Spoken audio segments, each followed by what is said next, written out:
Okay, looks like we are recording. So, welcome everyone. Happy Wednesday, the 24th of July. Welcome to our monthly community call.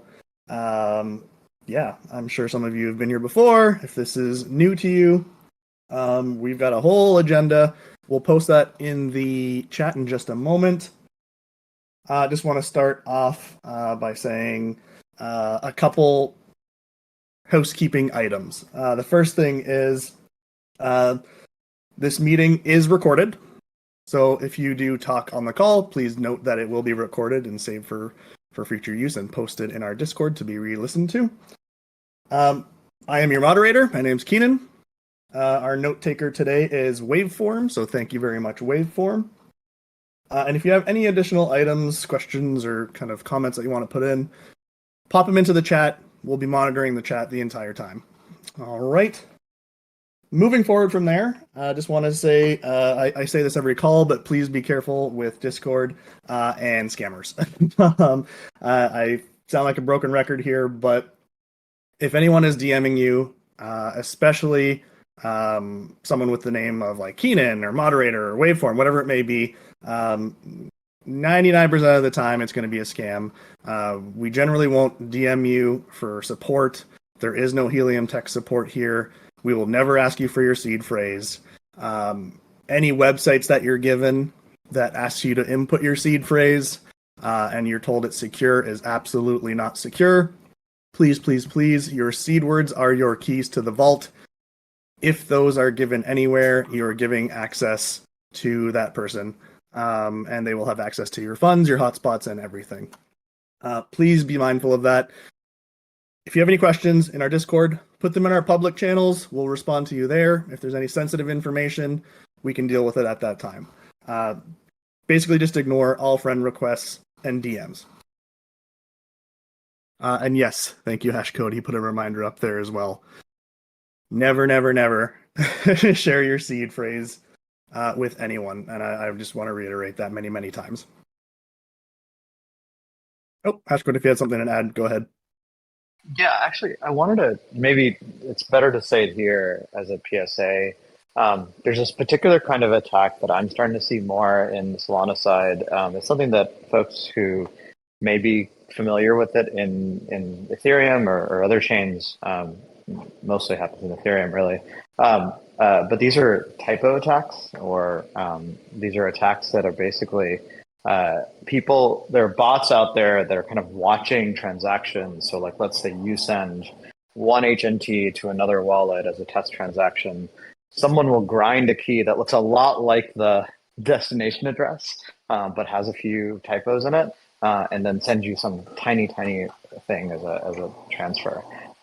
So, we do highlight this in the Helium wallet app, but if you do see this in other places, like in Phantom or in Soulflare or anything like that, make sure that you are double checking what you put into the recipient field when you're transferring tokens. This typo attack is something that we've seen starting to happen more in Solana land, so just adding to the PSA. And maybe this is something the mods can remind people about in the future as well. And just a quick note on that as well. So I think we discussed this last time, is a lot of people typically copy an address, send a small portion of tokens to that address, and then they'll go back and copy a new address, which is the attack you're talking about. Generally, if you don't change the address and it stays in your clipboard, you should be okay. Is that correct? Like, you're not recopying. I mean, I would just go back, double check the copy, and paste again. That's the safest way to do it. Don't just especially look at when you're like sending lots of, don't look at the first few digits or anything like that. Or the last digits. Look at the entire thing. Yeah.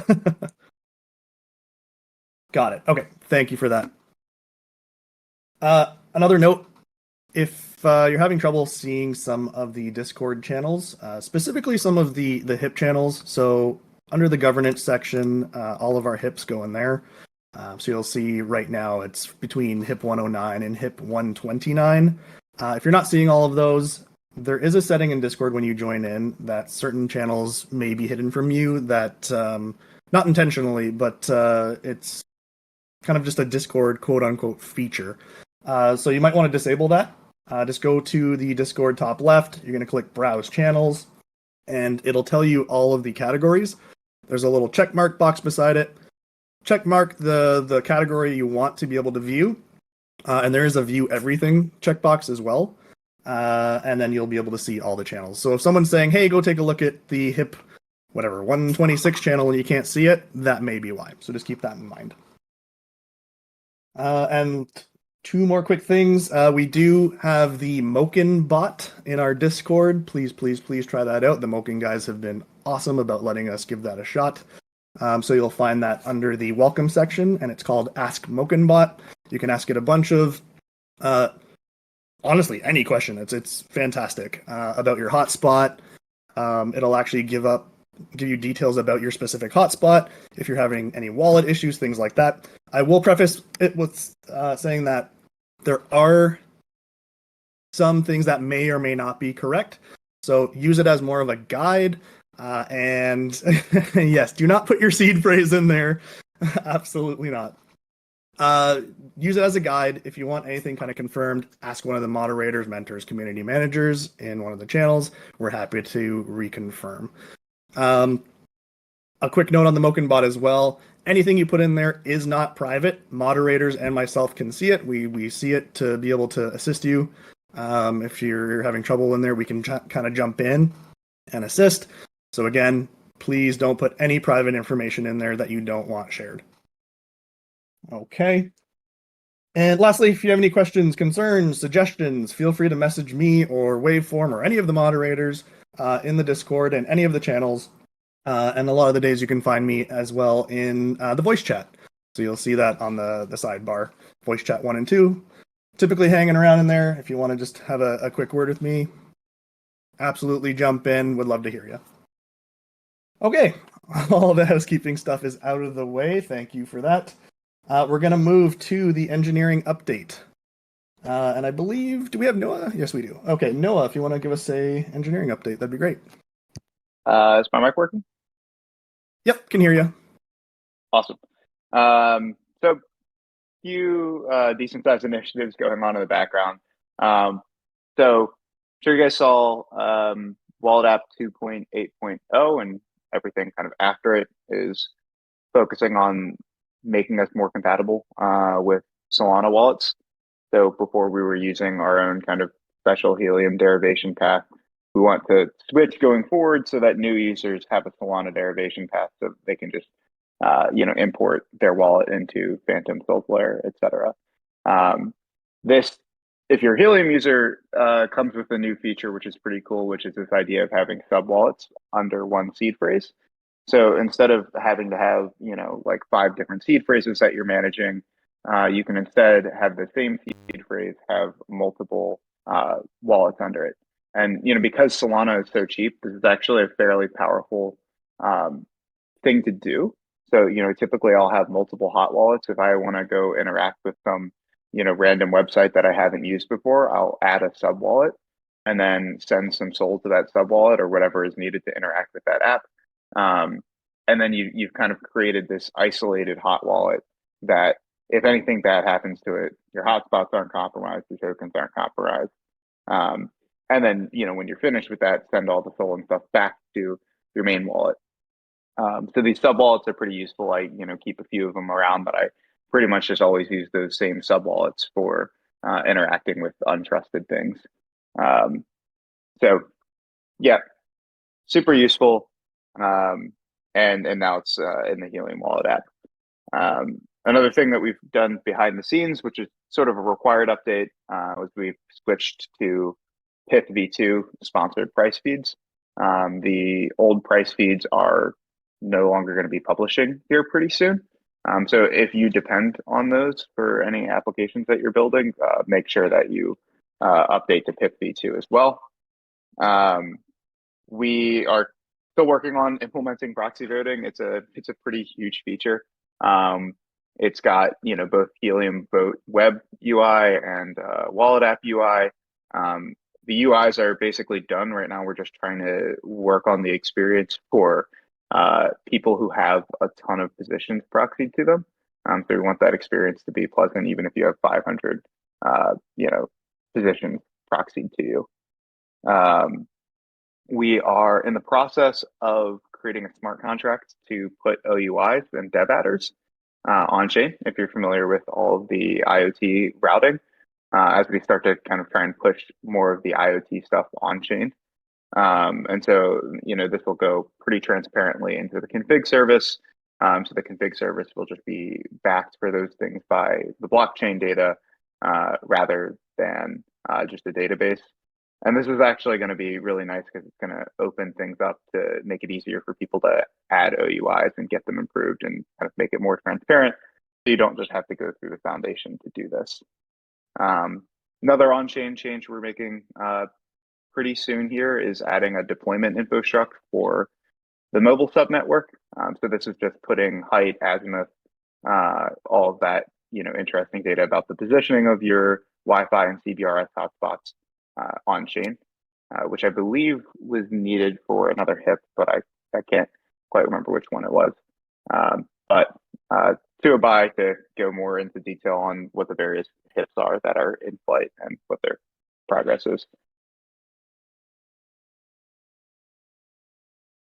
Yeah, I'll jump into that on a little more during the HIP section. But there are a couple of HIPs that are in flight that we're working on from an engineering perspective.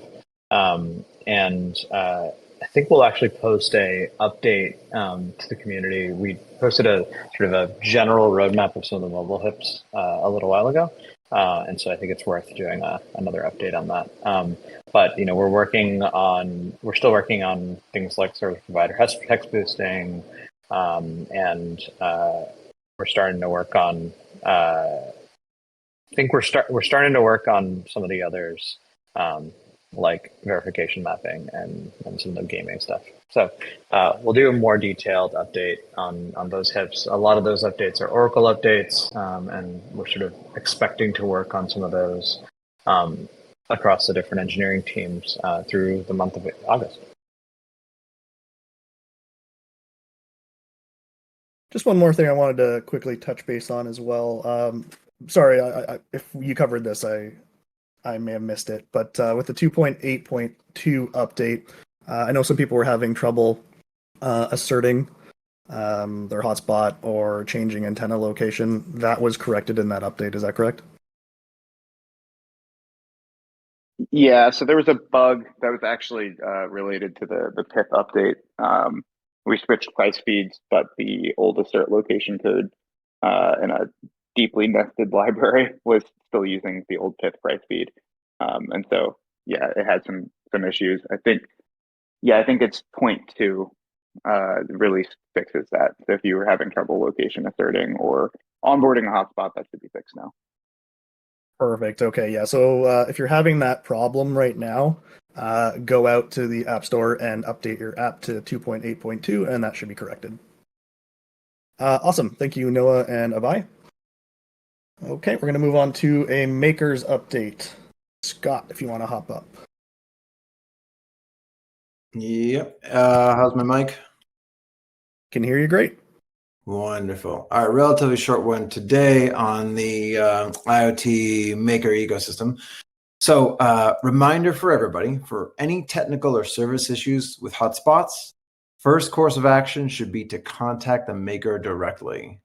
All the support channels are up to date. Those are on helium.com/mine. So for any of those issues, go to your maker directly. They're the point of contact for all customer service. If there are patterns of issues, things that you are seeing, whether it's yourself or with others in the community, please do report those to community managers. Foundation is kind of considering all that feedback in the aggregate to determine where we need to step in, if there's any appropriate actions we have to take with makers, since we do have these contractual relationships with them at this point. Relevant to that, as of earlier this week, the foundation has formally ended its relationship with Panther. I'll lightly acknowledge, yes, there were some complicated issues with them in the past before we had implemented the formalized contractual agreements with makers. Now we have those in place with all approved makers. That path to making changes is much more clear.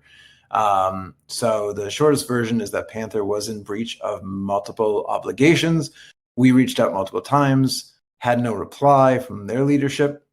So we have terminated our relationship and removed them from the approved list, as well as pulling their onboarding key. So if you do have one, it is in the onboarding server. You can get those onboarded, but at this point, they are no longer a member of the ecosystem. Any issues you're facing, if you are a Panther customer, you should contact them directly first with the knowledge that, again, they have been pulled from the ecosystem for breach of contract. But again, for larger issues, feel free to hit up community managers if we can facilitate or support on kind of larger deployments. Otherwise, that is all from the Maker side for now. Perfect. Thanks, Scott. Yeah, on that note, feel free, like I said before, to ping us directly in the Discord channels, myself, Waveform. If you're having a specific issue, let us know how we can help, and happy to assist there. Moving forward, we've got a governance update. Waveform, if you want to take that one, that'd be great. Excuse me, I'm just having a bit of a cough at the moment. One thing that people are confused about is the date of the token halving. Some people are thinking it's next week, but no, the next halving of the tokens will be August the 1st, 2025. So nothing soon, it's a year away. A reminder that HIP 110 for vote proxies, we're asking for proxies to come forward. There's 3 so far, I think. Verily, JD and JM, great, thanks. We know there's lots of people who are well thought of within the community who will be great as proxies. You need help with that, speak to me or Keenan. The information is in the HIP 110 channel. And we'll post a link to the proxies shortly. You don't need to use your own personal wallet to be a proxy. You can create a new wallet and say that's the wallet I will be voting from. All it needs is some SOL in there. You don't need to identify all your holdings or your hotspots, for example, to be a vote proxy. You can do it with an anonymous wallet, but a public persona, if that makes sense for everybody. Also, I've created a stakeholders document so that people, when they're writing HIPs, they're assisted when they're identifying stakeholders. I'll post that in the chat. That'll be added to the HIP documentation, the docs on site shortly. And as always, in the community call agenda, there are 3 documents I'm still working on: HIPs and events lookup sheet, and the IoT HIPs and the mobile HIPs as documents and events for the 2 networks we've got at the moment, IoT and mobile. And that's kind of a history and a go-to point for all the related HIPs and events. I'm going to work on those, and eventually they'll be in docs. And eventually, we're hoping that they'll all be combined in one overall piece of a document, a manifesto of what the token and the network is. So you don't need to keep checking down HIP by HIP by HIP by HIP to find the latest information of how mobile works, for example. So that's something for the future, something we're working on. It'll get there eventually. It'll be really useful then for people analysing what the network is and how it works. And that's it for me for the moment. Thank you, Waveform. Appreciate it. Just seeing a comment from Hashcode down in the chat. He wanted to mention that he is happy to personally help anyone who's having trouble with GitHub and wants to get started on proxy voting. So thank you very much, Hashcode. All right, so moving forward, we're going to do a events report. British guy, Hi all. take it away. Thanks, Keenan. So hi everyone. A quick run through on events. We've just completed a couple of events at the Solana HQ in the last couple of weeks with Deep in Focus. We've got some obvious upcoming events again at the Solana HQ with the Deep in Days, August the 6th. That's going to take place at the Solana HQ, New York, and Scott will be speaking there.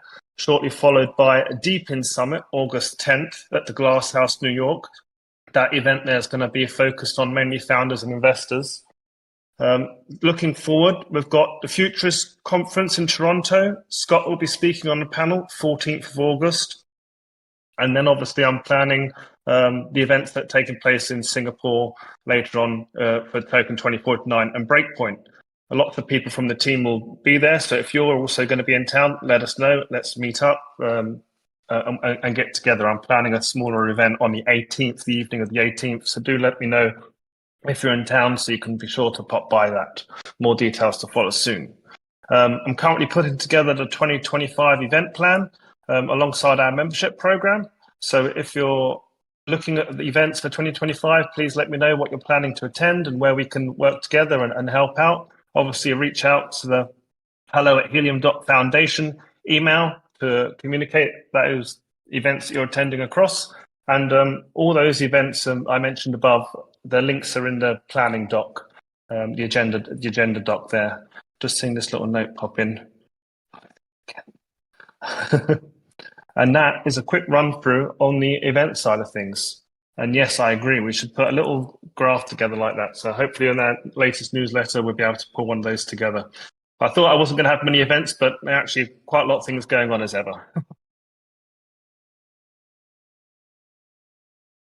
Thank you, British guy. Yeah, just on that note, specifically for Toronto, I'm going to be there myself. So if you want to come say hello, please do. All right. We're going to do the working groups. First up, we've got the IoT working group. Joey, if you can give us an update of what's going on with the IoT working group. Yeah, let's do that. So it's been another pretty busy month for the IoT working group. Last community call, I believe we had a HIP that was up for vote. This was the retargeting of the price to onboard data-only hotspots. I'm happy to share that the community has approved that HIP. So the cost to onboard any Helium gate, or sorry, any LoRaWAN gateway in the LoRaWAN marketplace can be onboarded as a Helium gateway, leveraging the docs and the Gateway RS, which is sort of the core piece that makes these things Helium capable. So that is good news. We've also got HIP 124 and HIP 127 in discussion. So HIP 124 has been co-authored by BFG Neil. He is working with his co-authors on a couple of refinements there. And I encourage folks to jump into that discussion. And then we also have HIP 127, which is the dynamic IoT proof of coverage, namely changing parameters that are leveraged for the proof of coverage beacons today to make those payloads smaller and with differing attributes to get a better understanding of the network. And it has some interesting little gotchas. So the working group and the community have been digging through those in its discussion channel. And then I guess as just a last note here, keeping this brief, we did just close out I forget what we call these waveform. It's like midterm elections or something like that. Maybe you can correct me. But I'm happy to announce that Teague and Gradoge have been welcomed back into the IoT working group. And we have one new member, Zyle, who will be joining us for the first time next week. They were on last week, but didn't have a microphone ready, so we didn't get to hear them introduce themselves yet. But I'm excited to work with some new folks in that working group, as well as the folks that have just been doing a fantastic job so far. So yeah, that's my brief update on the IoT working group side of things. Awesome. Thanks, Joey. And just a quick reminder for everyone, the IoT working group happens every Monday at 3 p.m. Eastern, 12 p.m. Pacific. If you're looking for the link, you can find it in Discord. So what you're going to do is above all your channels, there's going to be a little spot that says events. You're going to click on events. It'll tell you all the events that are happening on our Discord, one of them being the IoT working group. You can click the interested bell icon and that will remind you. Or you can actually click the 3 dots and add it to your calendar so you never miss it. And it has them all pre-listed. So Monday the 29th, August the 5th, etc. So if you're interested, you can add them all to your calendar as well. As well as the call, there's also an IoT working group, what we call Fishbowl channel. You'll find that under the governance section, and you can see the discussions happening within the IoT working group members. So take a look in there as well. Awesome. Okay, so moving forward, I think we've got the mobile working group update from Zero Tweets, but I'm not seeing him in the audience just. Oh, there he is. Never mind. Great timing. All Just right, like yeah. that. If you could give us an update, Boris, that'd be fantastic. Thank you. So, mobile working group update. I think it hasn't been extremely eventful in terms of new HIP production, which I think is generally a good thing. During the last 2-3 weeks, much of the discussion revolved around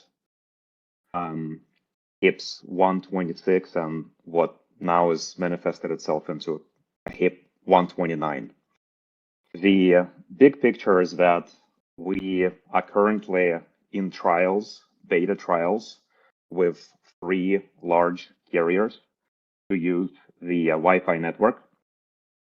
And we've been toying with various ways to accelerate those trials. The large carriers are only at this point interested in paying for data in few select locations.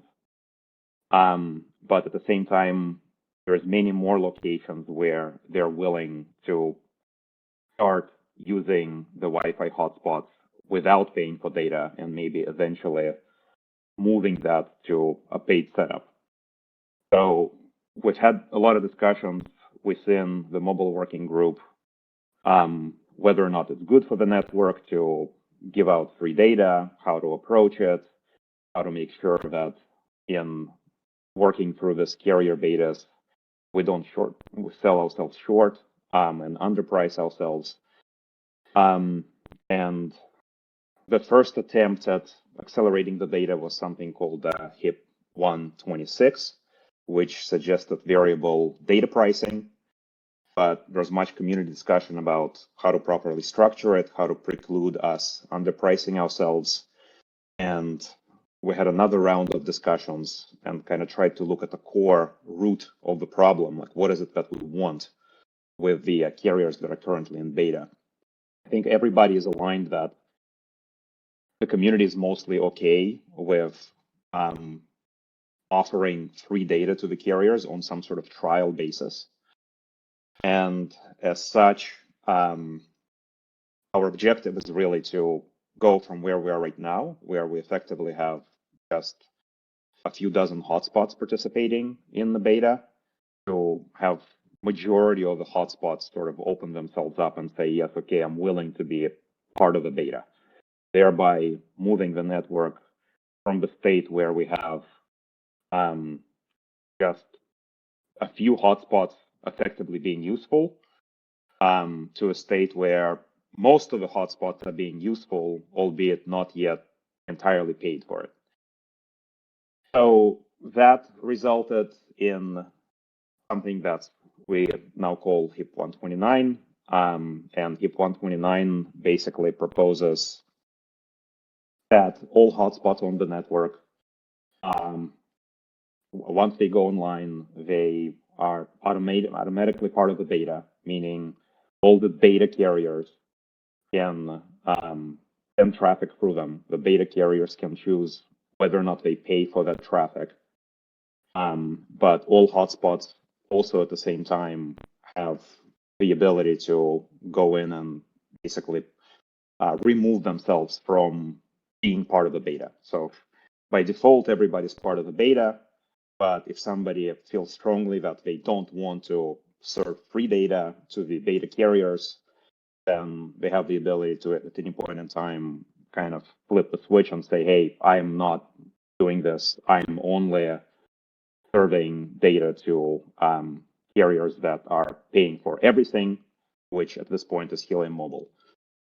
And there is a pretty lively discussion happening in HIP 129 channel. All kinds of opinions being thrown around, ranging from it not even needing to be a HIP to whether or not that's the right approach, etc. So this is kind of where we are. I'll pause here, see if there's any questions in the audience that we want to address if there's time remaining.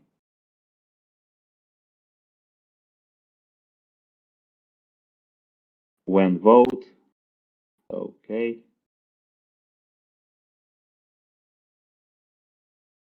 Yes, 3 large carriers, that is correct. One of them you're already aware of, that is Telefonica, and 2 are US-based carriers.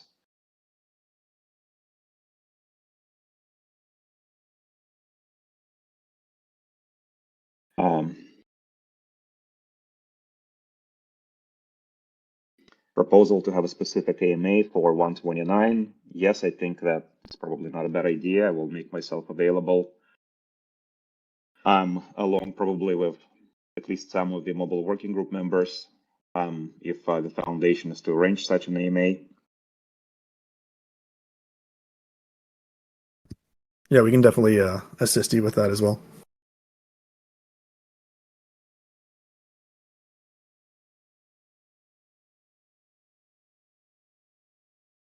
Okay, well, that's basically my update. I don't see any specific questions in the chat. Okay, that's perfect. Yeah, thank you for the update. I know we're going to be touching base on a couple of these a little bit later, so we can let people kind of come up with some questions and they can post them later as well. Thank you, Boris. Yeah, That's awesome. I'll be sticking around, so just ping me if you Yep, need anything sounds good. more. Yeah, thanks. Thank you. Okay, we're going to move on to HIPs implemented. So the first one up, we've got IoT HIP 123, redefining IoT data only, hotspot onboarding and assertion fees. That is by Ductator and BFG Neil. If either of you are in the chat here and wanted to touch base on that, if you have any updates for us, by all means, put your hand up and we'll bring you up. I'll pause there for just a moment. I'm also happy to cover it just as sort of an IoT working group objective here. Absolutely. If they want to pop up, I'm more than happy to let them talk through it. But yeah, this was an improved HIP, as I mentioned in the IoT working group update. We are monitoring to see what sort of impacts there are on the rate of onboard for these data-only hotspots. And I have a data-only hotspot sitting on my desk that I will personally be onboarding today. If I get the time, it'll happen. But happy to see that approved. Well, we've got you up here as well. The next one up is mobile, excuse me, HIP 119. If either Boris or yourself want to touch base on that, Heated Lime, I don't believe is with us today. Mobile HIP 119 is closing gaming loopholes within the mobile network.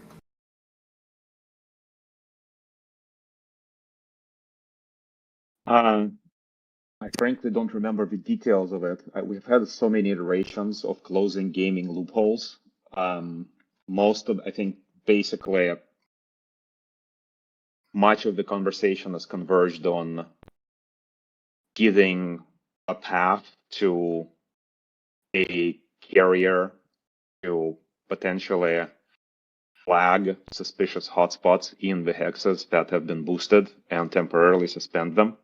I think that is really the only thing that manifested itself into practice.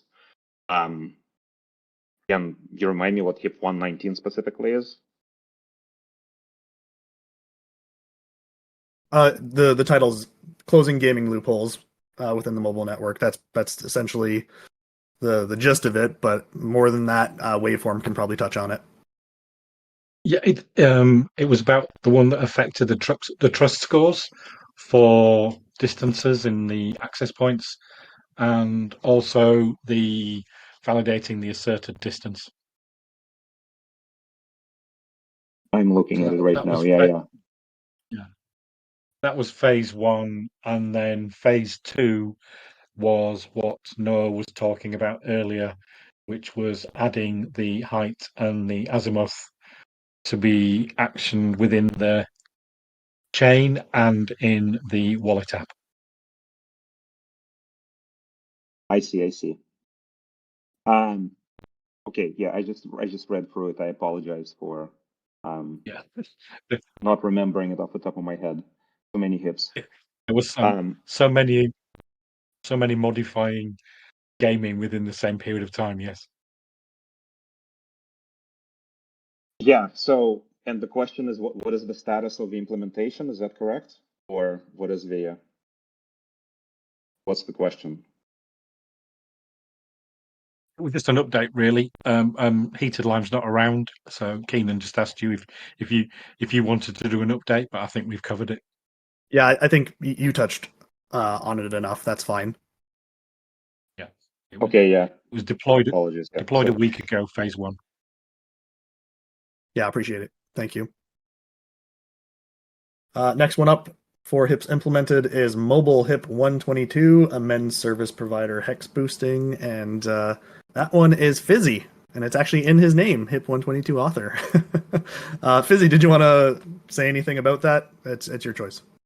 If you want to pop up here.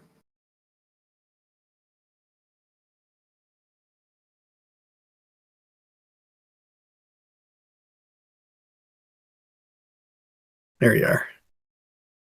Yeah, so 122 has been implemented. It pretty much boosted rewards for non-boosted areas about 3x. And because that was essentially putting all boosted rewards in their own little bucket, so they only really affect each other.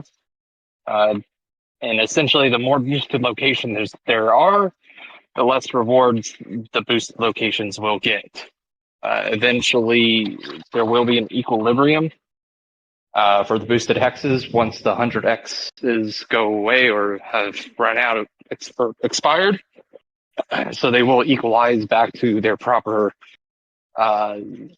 specified multipliers. They'll also kind of go up over the next few weeks as Nova and Helium Mobile, suss out suspicious hotspots and kind of get them off the network. But yeah, it seems to be a success. I hope there be more deployments in the next few weeks to months because of it. And yeah, that's pretty much it. Great. Thank you, Fizzy. Appreciate it. Speaking of anti-gaming measures, we're going to quickly touch on Mobile HIP 125 as well. That one is temporary anti-gaming measures for boosted hexes. Jay Hella, if you wanted to make any quick comments on that one. Pause there for just a second. I'm not sure if I see Jay Hella in the audience. Oh, he's typing. Let's see.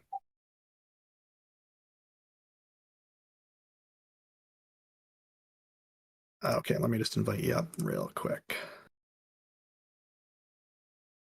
There you go. Yeah, thanks, Jay. Okay, so Jay's asking to remind everyone where the list is located. So if you go to the Discord under the subsection of technical, where the deny list is, it is a thread in the deny list channel. So what you're going to do is click deny list. At the very top of your screen, you'll see threads. Click that. And then you'll see mobile HIP 125. The discussion and lists are happening in there. Just a heads up. And Jay Hella, take it away. Hey, thanks. Yep, I'll just keep it pretty brief. So yeah, like you said, there's a thread where there's been some evergreen conversation going on and some iterating on the list there. I don't have the exact numbers in front of me, but I think it was something like 1,000 hotspots were earning boosted rewards, and about 200 have been invalidated based on the first couple of lists that have been generated. And I think my impression is that Helium Mobile has been using a pretty lenient algorithm to do that. So I think that's kind of a confirmation that there was, a decent amount of gaming or suspicious behavior that was going on. And it seems like now they're starting to dig a little bit deeper and focus on some of the cases that are a little bit more challenging than the first pass. But yeah, I think the best place to go check out the ongoing discussion is in that thread, and this will be kind of an iterative process. I think the one interesting observation that one of the Nova devs made is that this is helping contribute towards some of the work being done for HIP 118. So I think there's been kind of like a soft benefit in terms of being able to identify some of the patterns and behaviors and thinking through how those could be algorithmically executed through HIP 118. So sounds like there's been a lot of good things all the way around.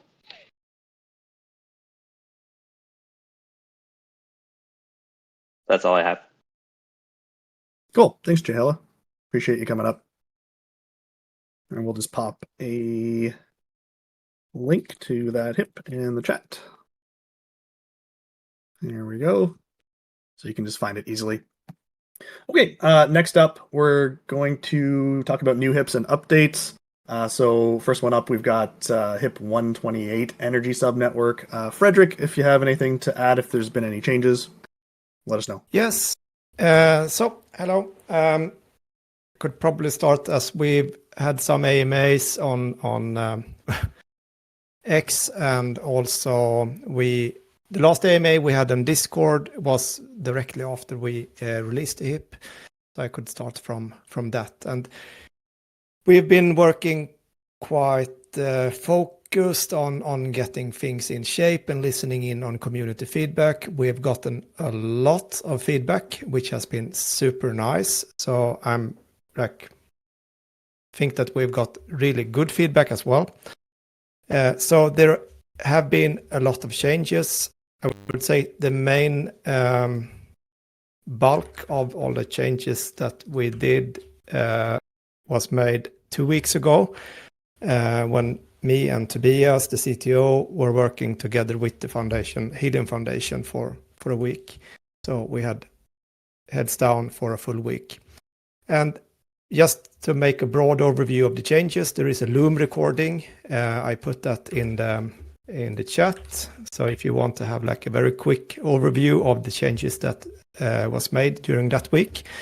But we added section about anti-gaming measures. Also a part that Helium Foundation is the administrator for the anti-gaming measures. So there are quite some ideas that are new in. We've reworked the tokenomics a bit. Some changes I believe are really good, and that is, for instance, a multiplier for baseline rewards. Much about integration. To be able to do the anti-gaming part in a good way, we need to have a threshold. So if you're going to game the system, it won't be worth it because the threshold will be too high. So that we will have a multiplier before you're verified in the network.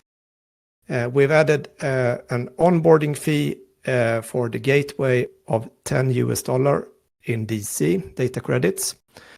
We didn't have this in the HIP originally because we focused on the DER, like the decentralized energy resource. But I could add that this in this format is that we added the onboarding fee for the gateway more or less just because of the DAO utility score. It didn't work out very well as a new sub-network if you don't have an onboarding fee. There are some reasoning also mentioned in the HIP, almost as an opinion piece in the end of the HIP 128. So I recommend you to read that and agree or not agree. We also removed the free DIR onboarding, which also is a part of the anti-gaming measure. So originally we had a free onboard. There is no free onboard anymore. There are still some things that have come up since we pushed these changes. The plan was to do all these changes. It was in total 3 different commits. There are now some comments that we're working on and discussing internally, and that is clarifying the token emissions, both the table and clarification of lockup periods and percentages and such.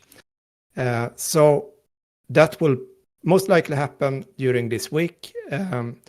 Otherwise, I think that I would like to propose that it would be a good time to bring up the discussion of a vote, because so far we are now talking about details and yeah.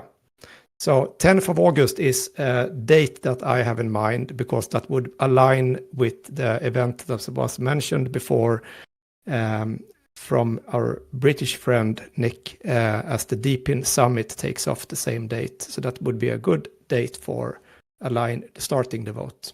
That's just my input. Thank you. Great, thank you, Frederick. I noticed that you did put links in the chat, so I appreciate it. For anyone wanting to follow along with HIP 128, I did post the link to that Discord channel in the chat. Frederick mentioned that we actually had a couple of AMAs regarding the Energy subnetwork, and if you go into HIP 128 channel, click the pins, you'll see the recorded calls in there. So if you missed any of those and you want to listen in, that's where you'll be able to find them.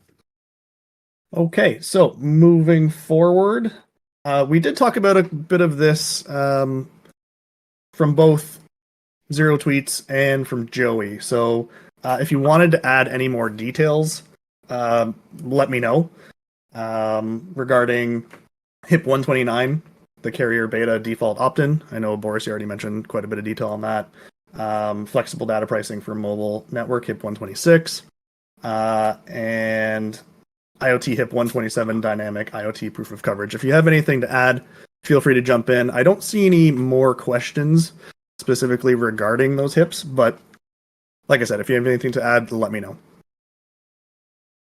I was back channeling with Abai, and it looks like an AMA on 129 seems to be a good idea, given how heated the discussion is in the channel. So I guess I can make sort of like a pre-announcement at standby for the AMA. Will definitely make myself available and we'll organize it. Awesome. Okay. Like I said, happy to assist there. So we'll get that moving. Joey, anything to add before we move forward? Nothing on those HIPs, but on the discussion of new things coming in, Jose from RAC came up with an interesting idea around recycling the hotspot onboard part of a hotspot. And so we can't talk this morning, any more coffee. We discussed this a bit in the IoT working group, and it's an idea that we'll sort of continue to play around with. I dropped a link to the draft of this HIP in the agenda. But I think it's an interesting idea where the existing deployed gateways that are either offline, lost, no longer updated by their manufacturers, etc.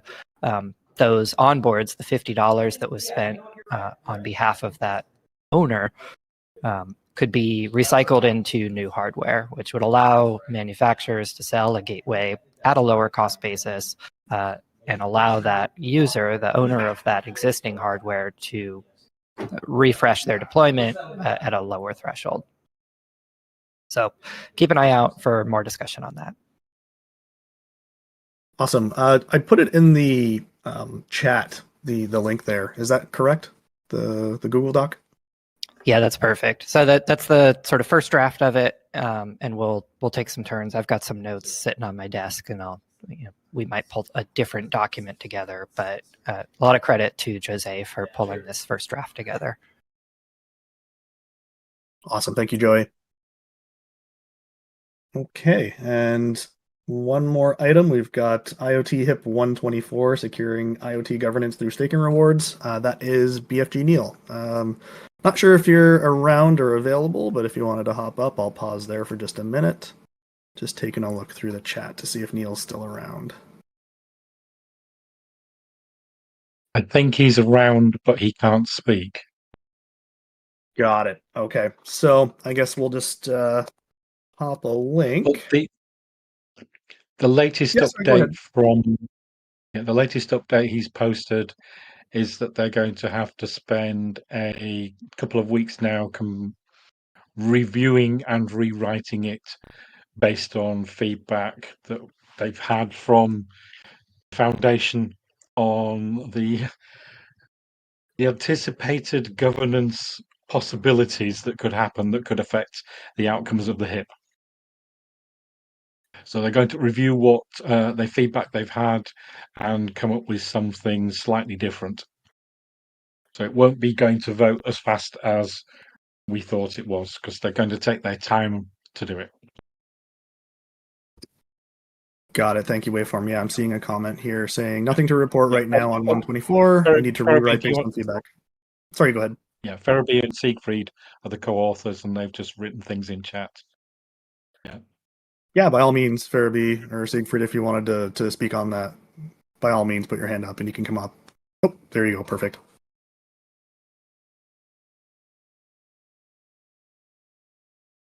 Okay, so we just heard that there might be some legal uncertainty about the way the HIP was put forward initially, and the approach is going to be that to earn rewards, people need to do some form of work. So that's probably going to be voting. So rewards for staking VEIoT will be dependent on voting in IoT subnetwork elections. And we also have to make the amount of rewards dependent on the total VEIoT that's been locked, so we don't get any levels of rewards that seem too high for whatever the legal people think too high means. And basically, Foundation has just told us that since they are probably going to write the code, they need to listen to the guidance they get from their legal team about what is an acceptable regulatory risk in the United States these days. And we just need to go along with that, because if we want them to write the code, we have to consider their concerns as well. So that's really all I have to say about that. We're going to rework the whole thing and make a new proposal. Awesome. Thank you for the detailed explanation there. Appreciate it. Okay. That's actually bringing us to the end of our agenda. So I'll pause there for just a moment to see if there's any questions in chat. It's moving pretty quickly, so if I'm missing something, please bring it to my attention. We'll pause there for just one moment.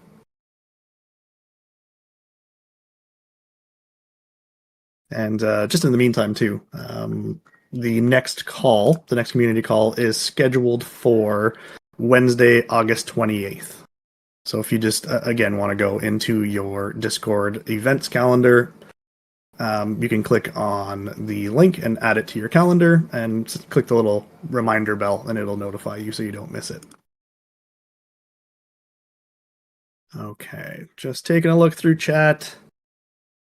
A lot of convo going on. Love to see it. Not seeing any further questions. So I think we're at the top of the hour here. We can probably call it. So we'll call it there. So thank you everyone for joining, specifically all the people that jumped up on stage and assisted here today. Thank you very much to everyone joining and listening in. Thank you for taking your time and spending it with us. Like I said, next call is August 28th. Remember to set a reminder, and if you have any questions, comments, concerns, feel free to ping myself, Waveform, or any of the moderators in the Discord, and we'll be happy to assist. That's it. Yeah, I hope everyone has a lovely Wednesday, and we'll see you next time, everyone. Have a lovely day. Thanks, everyone. See you in channel.